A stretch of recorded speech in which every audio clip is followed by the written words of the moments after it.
I'm Wolf McNally. I'm the lead researcher for Blockchain Commons, and this is a walkthrough of the work we've been doing on the Blockchain Commons depository. And as the introduction says, it's server-based software that provides for the secure storage and retrieval of binary objects without regard to their contents. And typical use cases would be shards of cryptographic seeds or private keys created using Shamir secret sharing, or are layering on top of that, which is called sharded secret key reconstruction, or SSKR. And so various parties around the world can run these depositories, or depots as we call them, to provide a distributed infrastructure for secure and non-custodial social key recovery. So the idea being that you're providing a public service very anonymously and securely to various people to not store entire keys, not store entire keys to their Bitcoin wallets or anything like that, but shards of keys. So it doesn't matter if, so there's, and generally speaking, these are broken up into several shards. But what we're going to be talking about is kind of generic binary objects, or blobs, as they're sometimes referred to. So this is software written in Rust, and it uses MariaDB, which is based on MySQL backend. It's a very simple database schema. The instructions here show how to install it on a Mac, but it should run on anything that runs that can run Rust and MariaDB. And you can probably substitute MySQL equally, because MariaDB is designed to be a drop-in for MySQL. So don't be put off if you're not familiar with MariaDB. It's basically just MySQL. This is early stage software. So right now our code basically logs into the database as root with no password. Obviously that's not deployment level, but this is just a community preview. And then this is basically how you install it, how you run it. And when you run it with cargo run, you'll see welcome messages, including the server's public key, which is a UR crypto pub keys, which is based on our uniform resources format, which is the public key of the server. And you need to use this to access its API. And this is I already mentioned the root no password. So and once you actually are sure that it's running, then you can basically actually just do a get on localhost at 5332, which is the port it uses. This can of course be put behind other services like Tor, but other than this one get endpoint, there are no other get endpoints. It's all post, because part of the protocol here is to be as anonymous and as generic as possible. And in fact, even the API is designed to be what's called TOFU, which is trust on first use. Why did it flip out my preview? Okay, so trust on first use. So there's no account actual creation. The first time a client stores a blob, an account is created for it. The client's public key is used to identify the account. So if you want to shard your key and then store on several different Depo servers, or Depo servers, actually is the right way of saying it. Depo ends with a T, Depo doesn't, because it's short for depository. You identify your account with the public key, which means you have a private key associated with that. Now, how do you avoid losing that private key? Well, there's fallbacks as well, because the idea is to have fallback methods of retrieving your data. So if you lose all your data, including your public key, you should still set up a fallback method, and we'll talk about that. So all requests to the API include the client's public key. Then that identifies the account, but must also be signed by the client's private key. And because this is public-private key cryptography, the server can then verify that, oh yeah, the public key that's asking for this is also the key that signed the request. And then also has to be encrypted using the server's public key. So there's no man-in-the-middle attack. And when I say no man-in-the-middle attack, I want to be very clear. This is an HTTP server, but the protocol we're running is designed to run on anything, including QR codes. So we can't rely on parts of the stack like SSL, because they aren't always going to be present. We don't know what this protocol is going to be running under, even though this current implementation uses HTTP. So understand that the encryption that's going on here is going on separate from anything else. So we encrypted it to the server's public key. So basically there's no repudiation of the request, and there's no man-in-the-middle attacks, because it's not clear to a man-in-the-middle what's actually being exchanged, whether it's a request to retrieve a shard or to store a new shard or whatever. So the server validates the public key in the request matches the key used to sign the request. All responses from the server are encrypted using the client's public key. So the process reverses for the response, and are signed by the server's private key. So when the client gets back the response, it verifies that there's no substitution or man in the middle by checking the server signature based on the original keys it received. And again, what you're storing with the server isn't even something that can be used on its own. It shouldn't be. The server never cares what's actually stored there. It might put limitations on how large a blob can be stored by people, or rate limiting, things like that, which we haven't implemented yet. We do have a maximum blob size that can be stored currently implemented, but we haven't, for instance, done any kind of other attack prevention like rate limiting or things like that would deflect DDoS attacks. But that's something that obviously we want to make sure we are resilient against. So once you verify the server's private key, you decrypt the response with the client's private key because you're the client, and the client needs to verify the signature once that's decrypted. So, and then basically the integration tests are one of the best ways to learn about the actual API, but let's break down what the API actually includes right now. There's 9 supported functions. The first 3 are about storing, retrieving, and deleting blobs. First one's called store share, stores a single blob associated with the client's public key and returns a receipt. A receipt is just a piece of random data that is the key of that blob. And yes, the client needs to keep track of the receipts. But remember, if I'm breaking something up into like a 3 of 5, then I'm using 5 Depo servers to store these 5 shards, and I'm keeping 5 receipts. Now, all I actually need to retrieve all my blobs, is my private key. But if I want to retrieve specific blobs, I need the receipt. So you can say, give me just the blobs associated with this receipt or these receipts, or you can say just give me all my blobs on this Depo server if you have any. So store shares. So you store, the API currently supports storing 1 share at a time, because why would you need to store more than 1 at a time? But you can get multiple shares at a time. It takes a list of receipts and returns the blobs associated with the client's public key and the list of receipts given. And if you pass an empty list of receipts, it just returns all the blobs. And that's what I was referring to before. You can also delete a set of blobs according to receipts. And of course, below you'll see you can delete your whole account too if you want, if you just want to erase all your data, including your account information from the server. So account maintenance, you can rotate your public key because internally on the server, public keys are not the primary key of the account. It's a random identifier, and the random identifier doesn't change; it's never divulged. But the public key can be rotated. Update recovery. So updates are removed as the client's recovery method. This is the fallback I was referring to. This is a second factor authentication method that's used to authorize assigning a new public key. And I'll show you how that process works in a moment. Excuse me. So this returns your client's recovery method if you want to verify that you have a recovery method installed. And then to start the recovery process, you include your new public key and the second factor. So let's say it's my phone number that I want a text to. And we're not actually literally supporting SMS or that yet. This is to do, but understand that normally I would declare this is my recovery method. This is the new public key I want. And then what happens is then what would be SMS to me is called a continuation. Where currently it just returns a continuation to you, but the continuation itself is a stateless packet that basically says, it's the server is encrypted to itself, saying, yeah, if I ever execute this, I'm going to update this old key to this new key. But again, it's totally opaque to the person who receives the continuation. All they can do is send it back to the server, signed with their new public key to say, yes, I'm the person executing this continuation, and that completes the process. So how you get the continuation to the user depends upon which second factor authentication method you support. And finish recovery, this is where you're handing back the continuation you've received using the second factor authentication method. There's also a time limit, so to avoid replay attacks. So if the continuation hasn't expired, the client's public key is updated to the new public key. And finally, delete account, which I mentioned before.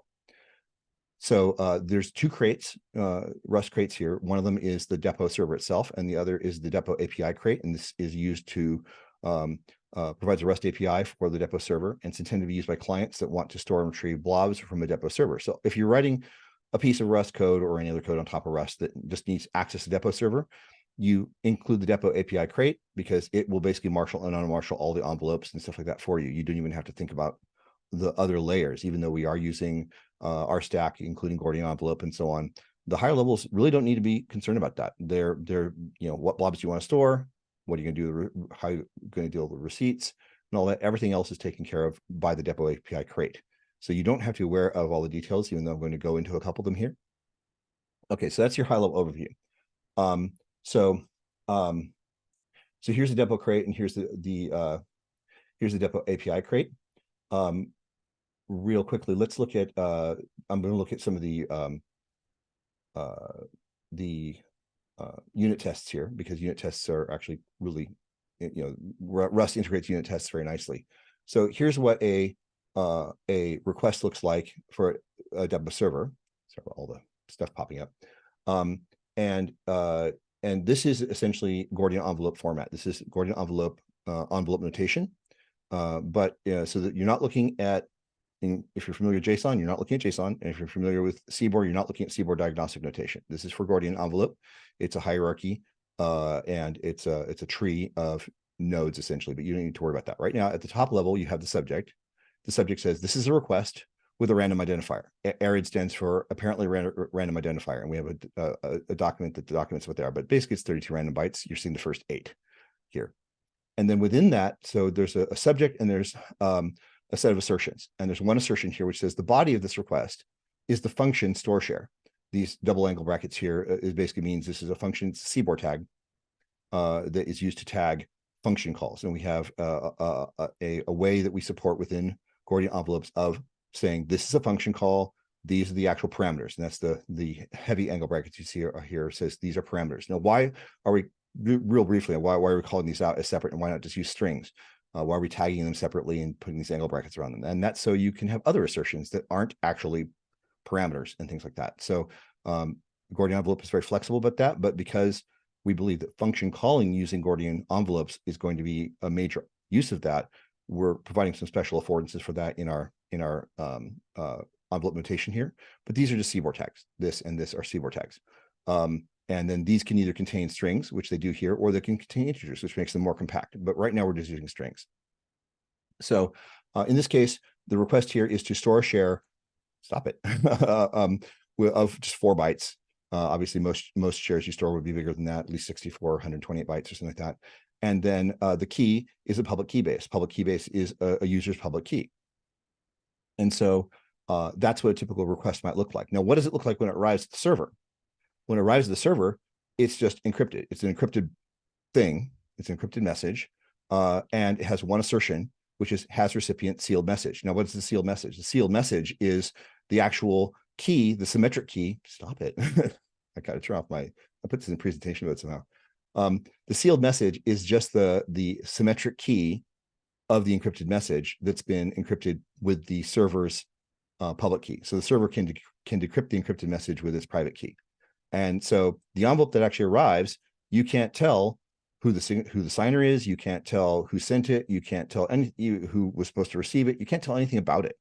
And that's part of why this is, why we consider this to be a very secure format, is because there's very little information exposed except this is an encrypted message. So what does the message look like once it's been signed, but before it's been encrypted?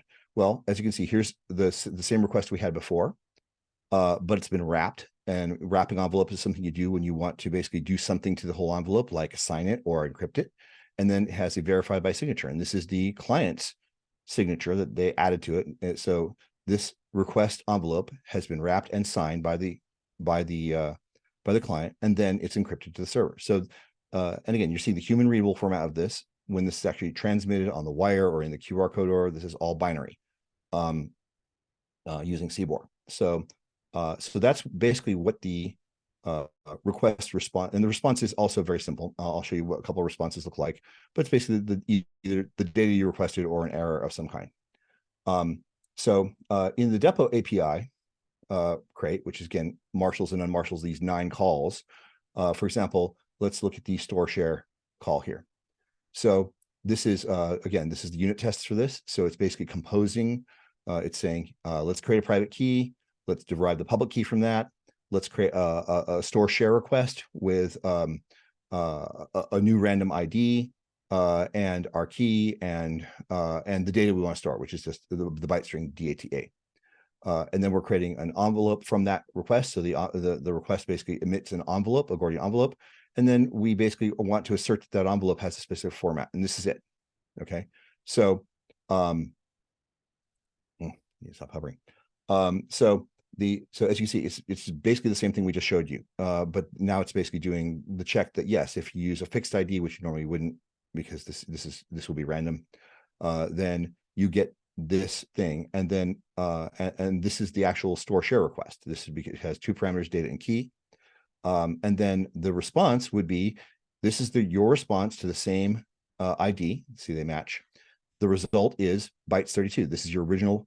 This is the receipt that was generated from your storage. So I mentioned if you want to do a specific share, you need the receipt. This is the receipt, and it has a one assertion on it saying is a receipt. This is basically a way that envelopes use to identify types of objects. Is they use an is assertion with some kind of type after it, and this basically means that we don't need to like use CBOR tags for everything or anything like that. We can actually, this is how the kind of the semantic network community does things. They'll put assertions on things saying this is a kind of thing. And so you verify that yes, it's a receipt, it's the result, and this is the 32 bytes that is the receipt that you used to retrieve it. So if you look at the let's see, the get shares call, same basic idea. All the code you see above here is all the stuff, all the boilerplate and so on that marshals and unmarshals the format. So here you see a request to get shares. It's got your key. It's got one or more receipts. So here's a receipt assertion. A receipt assertion, you can have more than one. So you're passing it back the receipts you want. And then its response includes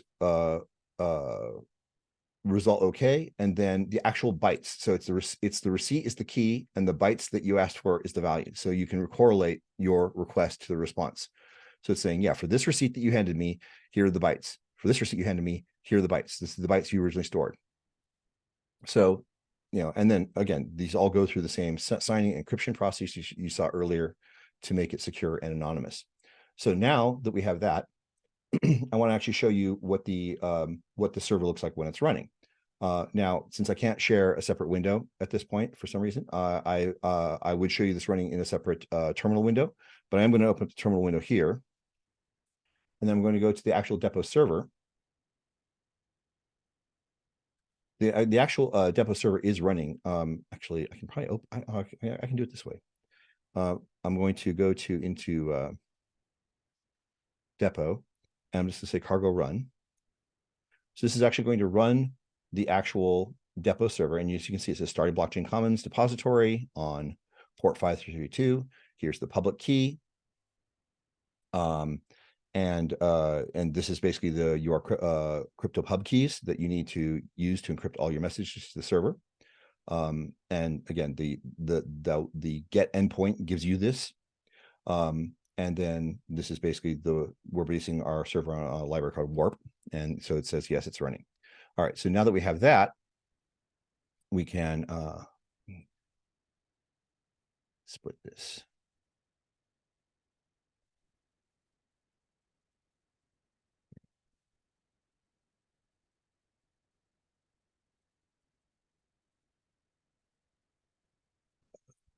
Hadn't planned on this.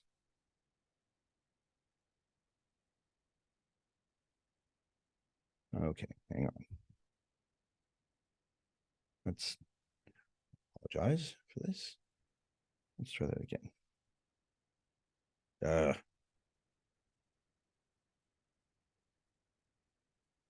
All right. There we go. And now we split the terminal. Okay, so now we have a terminal running a separate process here.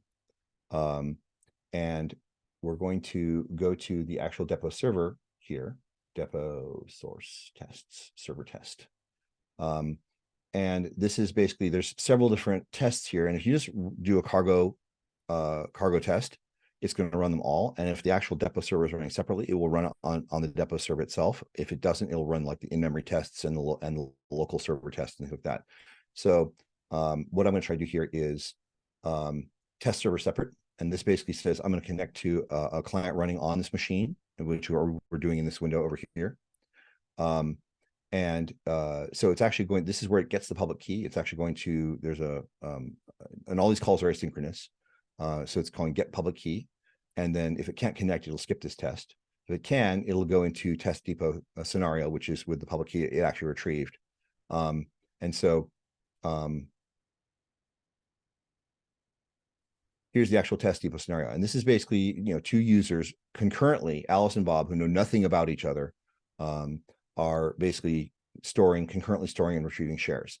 Alice starts by storing a share. She generates her private key and generates the public keys from that. She has a 4-byte blob that she wants to store. She generates a store request. She calls the server with that, which again, in this case, it's actually going to literally do a call to MariaDB in the background. And I have another tool I could show you the schema right now. I'm going to skip that because I can't share another window here very easily. But it is calling back to MariaDB. And then it's through the HTTP server. And then it's getting the request, and that's basically making sure it has the receipt because it's going to use the receipt later. Bob stores a share. Alice retrieves her share using the receipt. This is all kind of boilerplate. There's actually a number of different things that are happening here because it's testing a lot of edge cases. But I'm just going to run this. So let's go to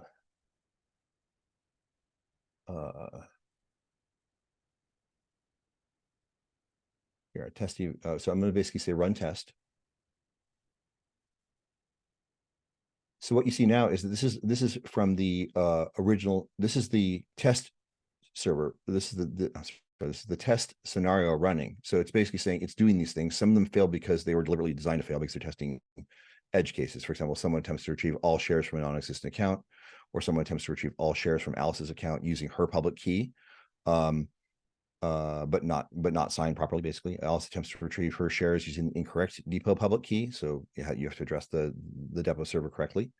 And so on. And finally, they end up with deleting both of their accounts at the end of the scenario. And that resets the database to the start. On the other hand, on the actual server side, this is the actual server log.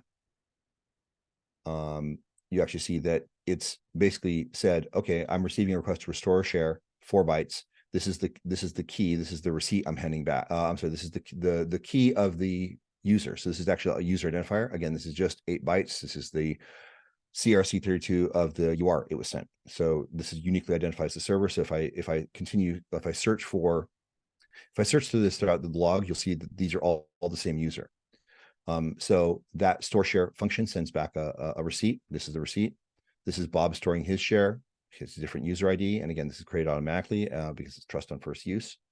It sends back a receipt. Alice retrieves her shares. So you see that here's the key again, same key. Alice's key, and basically she's saying, I want this receipt back. So it says, okay, you get back, here's the receipt, and here's the 4 bytes you got back. Same thing. And then you see there's some errors here. For example, get shares from using unknown public key. This is a completely new unpublic key, so we don't know this, so we return an error.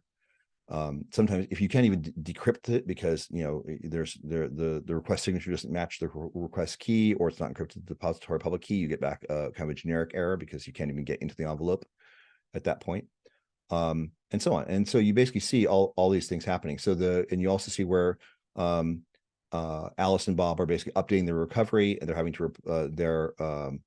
having to start here's where Bob starts the recovery. He's doing it wrong, so he gets back an error. Then he does it again. Here's his second factor. Yes, it's the prefix of it. It's an actual email address, bob@example.com. Start recovery, it returns the continuation, and here's where the continuation is being returned to reset it. And then he basically tries to use his old key and can't do it anymore.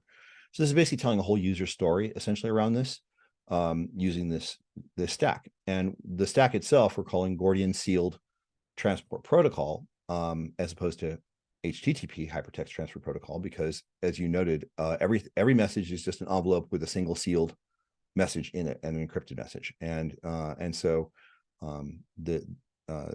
there's a document forthcoming, which is basically a detailed spec for the Gordian Sealed Transport Protocol, but you're seeing basically the initial implementation of it. This is again for community review. So, we want your feedback. This is the time to make suggestions for improvement and all that. And as we continue to, and like I said, you can run this right now and start stepping through the code and see what it does and ask me questions. And and that's what we're hoping will happen at this point, because this is something that, as Christopher mentioned, we want to see widely deployed. We want to see people saying, yeah, we're running a Depo server. Here's the IP address, or our wallet is Depo compatible, so you'll be able to it'll select Depo servers either once you give it or at random, and then store your keys and store the receipts, and help you set up your fallback method and all that, so that if you lose it all, you can still get back your data using the fallback, and then reconstruct them using SSKR or whatever. So this is part of the ecosystem. It's another piece of the puzzle for distributed key backup and recovery. And yeah, I'd love to take some questions. I also wanted to add just a little bit about sort of the requirements, or why it was designed this way. Among other things, I mean, what we're really trying to allow for is user choice. So some users may decide they want to be completely self-sovereign. So they're going to print maybe QR codes onto paper, or use the seed hammer to put it to steel, put it various places, give it to various people. Maybe they have multiple devices, so they could put it on, their iPhone and their Android, and you'd have to attack both ecosystems in order to get a quorum of shares. They may decide to use, any one of a number of self-sovereign choices. But then they can also, for instance, we're hoping to demonstrate this using QRs, using a future version of the Gordian seed tool. So you would be able to use the same seal protocol, where it's basically doing exactly the same thing that the HTTP server is doing, but it's doing it over QRs to someone else's phone, or someone else's dedicated device, a foundation devices, maybe wallet. Could store, maybe has some room to be able to store some of your friends' shares. So now we're kind of entering into the territory of what we call social key recovery, but then you can also do things with various partners. Maybe we can get the Human Rights Foundation, which has funded Blockchain Commons before in the past, to host a server. Maybe EFF or the Museum of Modern Art, or any one of a number of institutions, Internet Archive, that want to offer key recovery services, would be able to offer this type of server. If privacy in particular is required, we can also do it over Tor, where maybe the keys are actually the onion keys that are generated, rather than using the current keys that we use in the seal protocol. And then at all levels, we're trying to future-proof ourselves. So we want to be able to potentially be able to use Frost's VSS rather than the current Shamir secret sharing, because there are some advantages in Frost that allows for parties to not have to reconstruct the key. They can just sign things. So we might add some calls to this, where it's saying, no, we don't want you to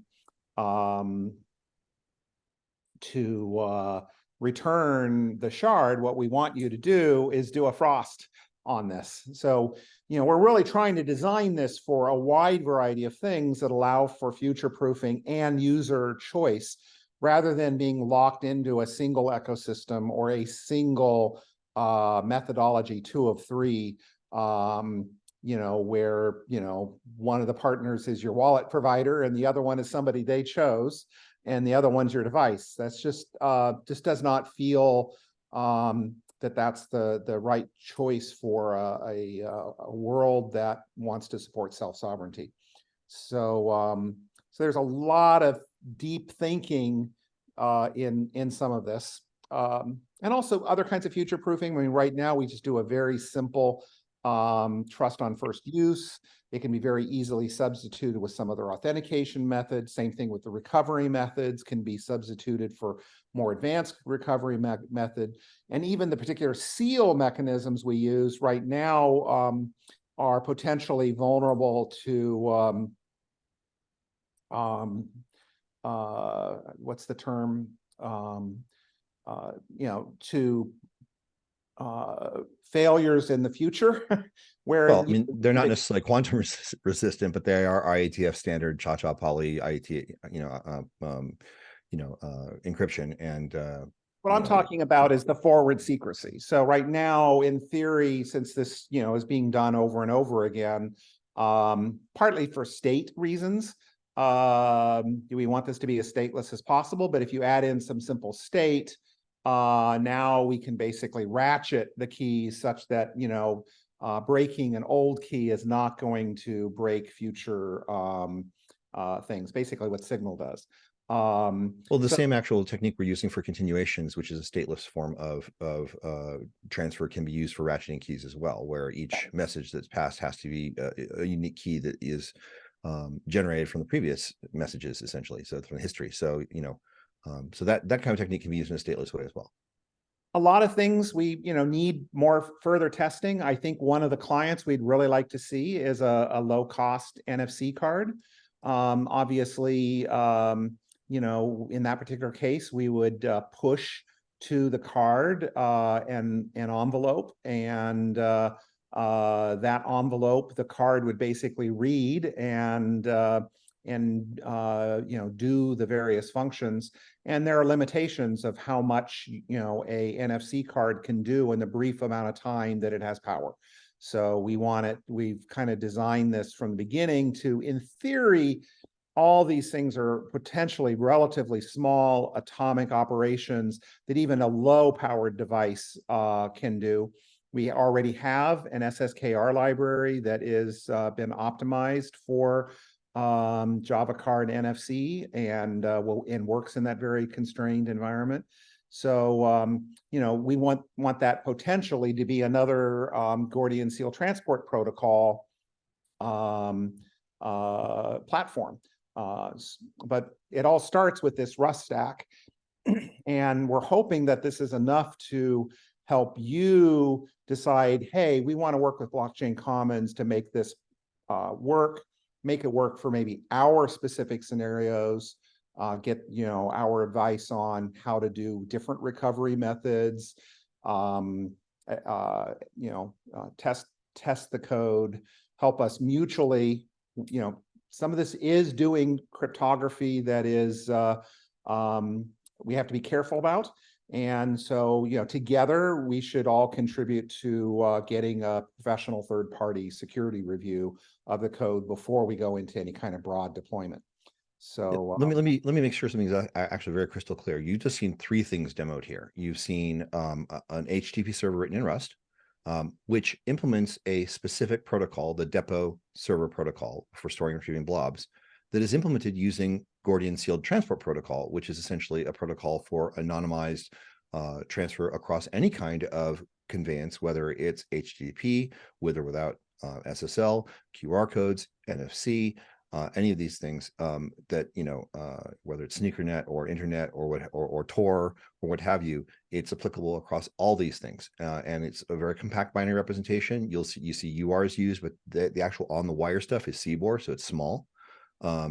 And so yeah, we're trying to think in terms of a holistic way that a lot of people can accomplish a lot of things that aren't what you just saw demoed here, but that use your imagination. You know, because there's a lot that can be done here by third parties that we haven't even thought of yet, but we're trying to facilitate, and we're trying to do it in as Christopher's mentioned, a very open development way with the community support and guidance. thank you. Yeah, this is right up my alley for stuff that we've got planned for the coming year. So Great. I didn't realize quite what this was, so this demo is actually really helpful. Awesome. But now I totally get it, and I'm definitely interested to talk more about it once we get a little bit down the road a little bit and a couple of the products we've been talking about. Yeah, that's great.